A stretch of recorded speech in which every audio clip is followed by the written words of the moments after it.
parating ng mas malakas na bagyo, kaya itong ating kalachuchi na ito kailangan bawasan na, kasi grabe daw ang lakas yung parating, kaya siguradong mababali ito dahil dadaan din dito sa Cavite yung bagyo na yun. Kaya kailangan bago pa bumagyo bawasan na natin, baka yan ay bumigay yung puno na yan. At saka nasa third floor garden kasi yan, kaya kailangan talaga alisin yung puno na yan. Hindi naman siya papatayin, babawasan lang. Ito, meron maliit na sanga dito, kaya sigurado itong mabubuhay. Babawasin lang mula dito.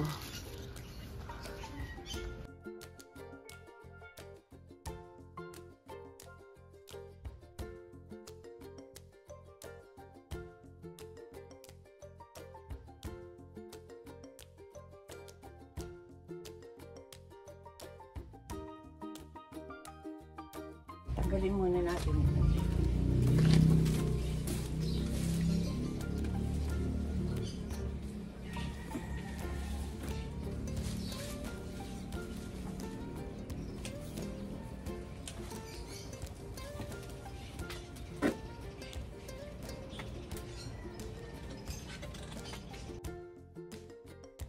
Din natin sa gentry.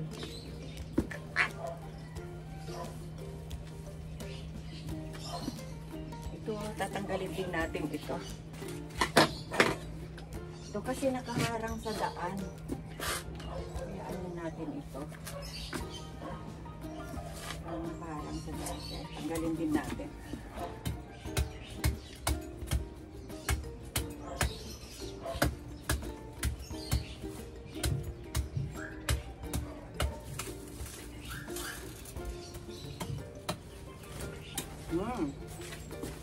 Pagtanim din natin ito.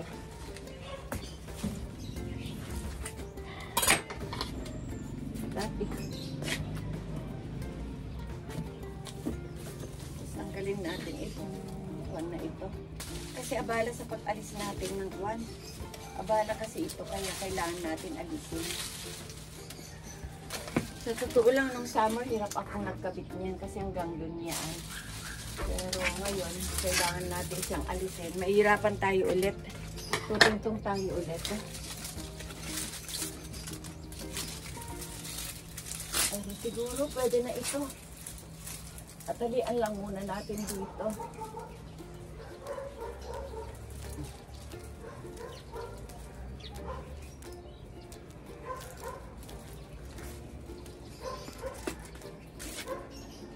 Para lang tayo nagha-harvest ng itatanim natin sa gentry. Ito din ano, variegated banana na ito nag.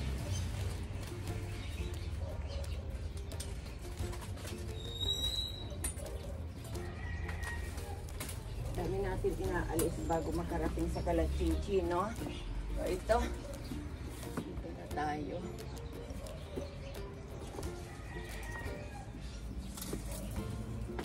Ayan, nakikita niyo pa ako. Itong patumba na ito ang kukunin natin.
Umuko. Oh. Saan yung ikat? Diba? Iniwan mo sa kabila. Nakaya ko yan eh, dito. Nabalik, no? Kaya mo pa? Ayan, tinulungan na ako ni Lolo. Medyo malaki. Ayun, nandun siya. Ay, andito. Okay. Yan. Ito pa alisin natin. Ito, oh. Ito pa yun eh.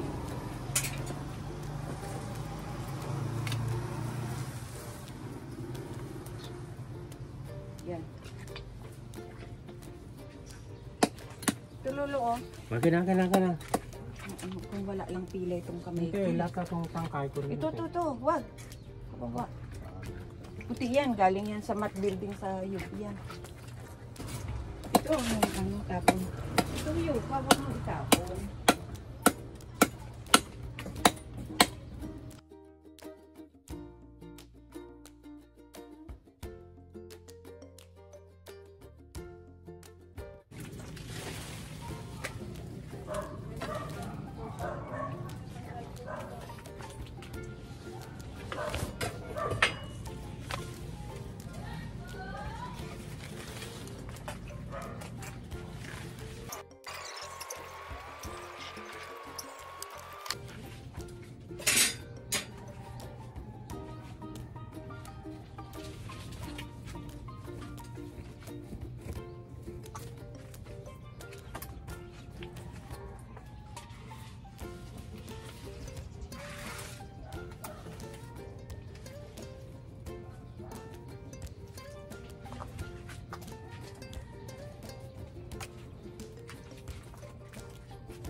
Paggaling natin sa taas, nagputol ng kalachuchi at saka kung ano-ano pang halaman.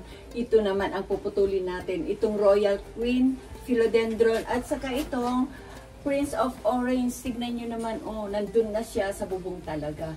Yung dahon, talagang hindi na talaga makakalaki pa. Kaya kailangan na natin putulin. Yan. Sunog na mukha natin. Hayaan na natin yan.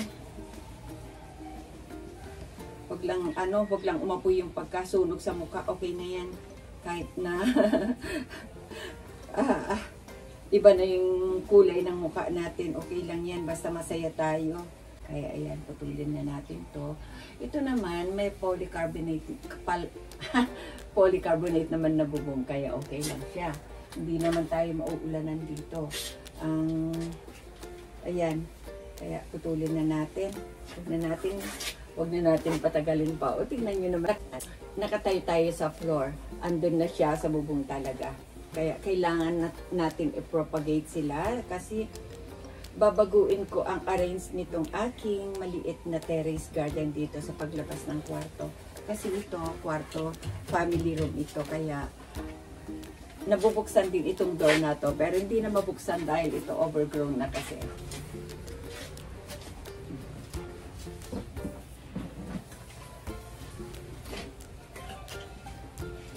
Ayun, sa wakas, matutuloy na siyang putulin natin. Si Philodendron Royal Queen. At mapapadami natin sila lalo. Yan, para mabuksan na itong kwarto na ito, itong family room.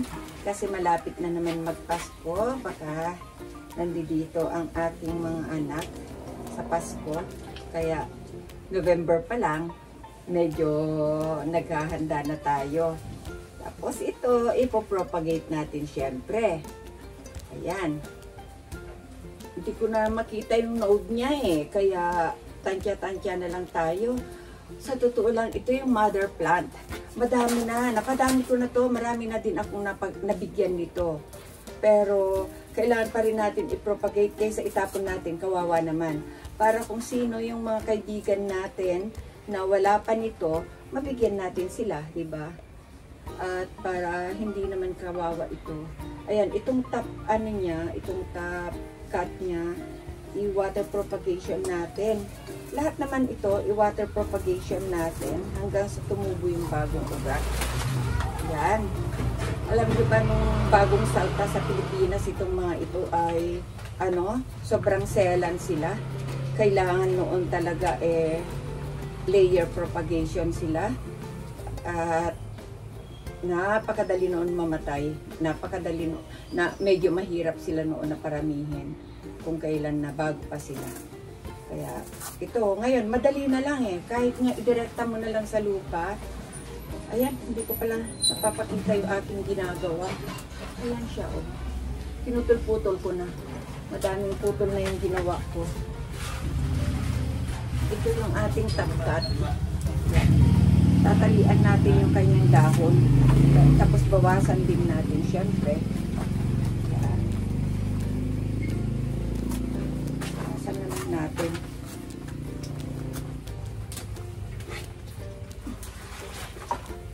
Ito yung nakuha natin sa ating Philodendron Royal Queen. Ayan. Muntik-muntikan ko nang makalimutan ang mga pangalan ng aking mga philodendrons talaga.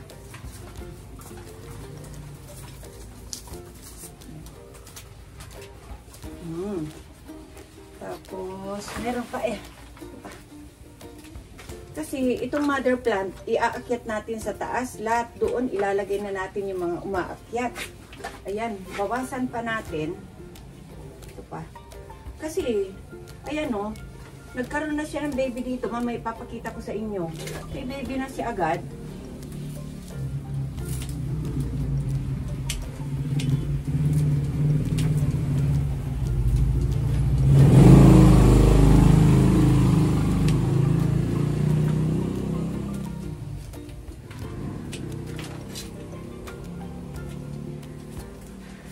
Ayan. Tapos hahatiin natin syempre ito.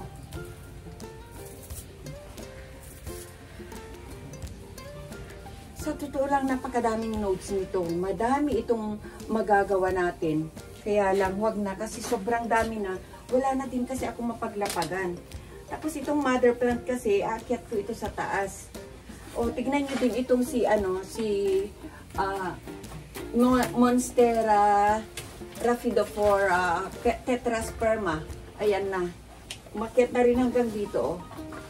Ayan, sarili ko din propagation nito. Napadami ko din ito. Iisa lang ito na binigay sa akin ni Pastor Olaes. Pero napadami ko ng husto. So, yan. May nabigyan na rin ako nito Yung one. Ayan. Ayan. Ang dami May mga kaibigan na ako nabigyan nito. Yung iba kasi ayaw nila yung umaakyat kasi nga nagwa-wild nga daw. Pero ang ganda kasi nitong mga umaakyat na ito. Kasi kung hindi masyado malaki space mo, pwede mo sila pagapangin sa wall. Ayun, dito na tayo ngayon sa Prince of Orange. Umpisan na lang natin dito sa baba. Dito na natin siya putulin. Kasi masyado siya mataas.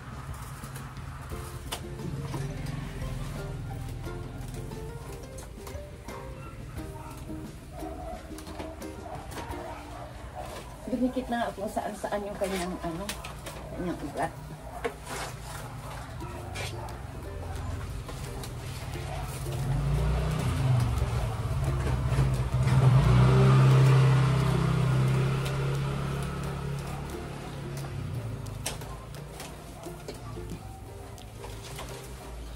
Ayan, kita nyo naman. Alam niyo ba na binili ko lang ito na ilang piraso lang yung dahon at saka baby plant? Kasi sa panahon na binili ko ito, napakamahal pa ang mga philodendrons. Lalo na itong Prince of Orange at saka yung basta lahat noon ng philodendrons mahal. Kaya talagang baby plant lang noon ang mga binibili ko. Para ako'y magkaroon din. Ayan, puputulin natin dito. Kasi tingnan nyo, ang laki-laki. Oh, ayan. Ito yung dahon na nakasabit na doon sa polycarbonate. Hindi na siya makapag-unfurl, oh. Ang ganda-ganda. Dalawa, hindi na makabukadkad, oh. Yan, oh, dalawa. Gawa nung, ito din, hindi na nakapag-unfurl kahit na matured na yung dahon na yan. Gawa nga nung walang space para mag-unfurl na yung dahon. Ngayon, medyo hahabaan lang natin yung ating pagkuha sa kanya para hindi masyadong mabugbog. Dito lang siya.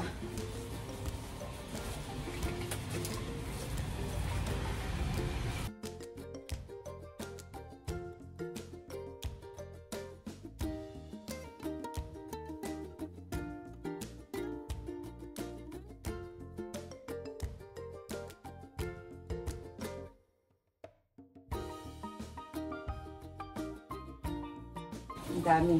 Hindi kakasya ito. Dito natin iwa-water propagation ang mga tapkat natin. Sa totoo lang, meron pa eh. Meron pa yung painted lady natin. Itong tapkat muna, iuuna natin sa tubig. Kasi sila yung medyo sensitive sa lahat.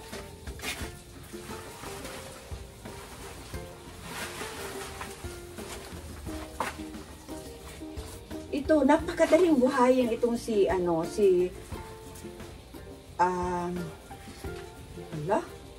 bigla-bigla ko naman nakakalimutan.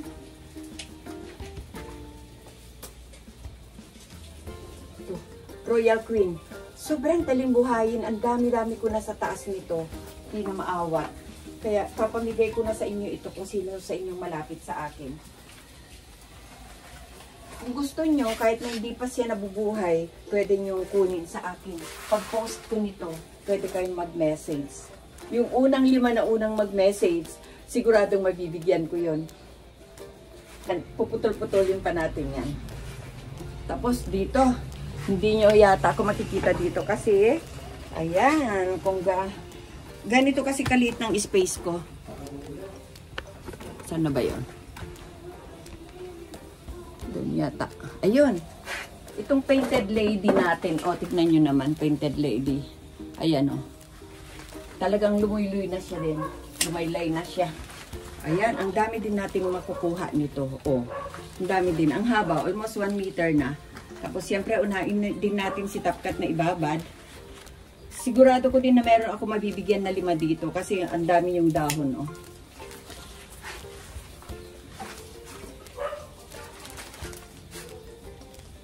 Ayan, nagsama na sila sa kere ayuka. Nagpasabit na.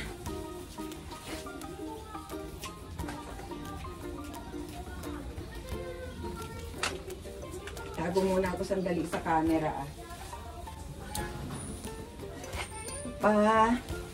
Kailangan natin putol-putulin talaga kasi talagang nag-wild na sila. Piruin mo, napakamamahal ito nung pandemic. Tapos ganito pala sila karami after ilang years. Ganito pala sila kalaki na. Ito pinutol ko lang sa kamay ko to. Mismong sa note ko siya pinutol. Ayan, nag-anak siya. So, siguradong may mabibigyan din tayo na 5 dito sa painted lady. Yan. Tapos, yan, puputulin ko pa dito. Kaya marami talaga tayong makukuha. Ayan. Siguradong may 5 din tayo mabibigyan sa painted lady. Free yan ha, free. Kaya huwag kayong mag-alala. Bibigay ko yan for free. Basta't malapit lang kayo sa akin. Yan. Kung malayo naman kayo na lang magbayad sa Lalamove. Yan. Ito kasi lahat ng mother plant iaakyat natin sa taas. Ayan pa. May na-harvest pa ako na ganito. Hindi ko alam kung ano ito eh. Kung siya ba si Glorious. Si Glorious yata ito. Hindi ko alam kung ano ito. Pero, ayan. Harvest na natin din yung isa. Siya mukha siyang baby kasi nga ang liit niya pa. Sige, kuha tayo nito. Ang Philodendron Branchianum.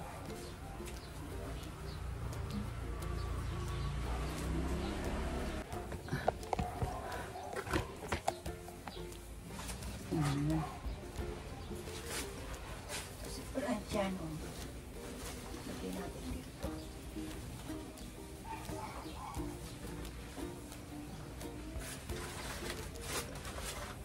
Painted lady. Ala, nasaan na naman yung gunting ko? Ayan, si ating painted lady. Gupitin din natin.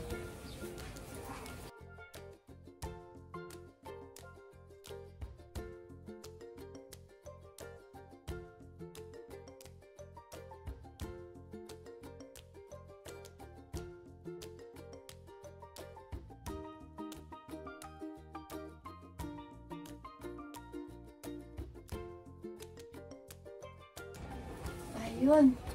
Ang dilim na. Dahil wala na tayong balde na pagbababaran, dito na tayo sa batya. Sigurado naman na ilulutang yung mga ano nila dito dahon dahil nga sobrang dambuhalang dahon naman sila. Ayun. Oh. Batya na lang kasi o balde ang kailangan nating pagbabaran. Kaya ito batya lang ang available talaga na pwede sa ganitong kalalaking halaman. Yan, kabatya sila. Lalagyan lang natin ng tubig. Silinisin na natin ng konti dito. Hindi man eksaktong malinis na malinis gawa ng nagugutom na ako.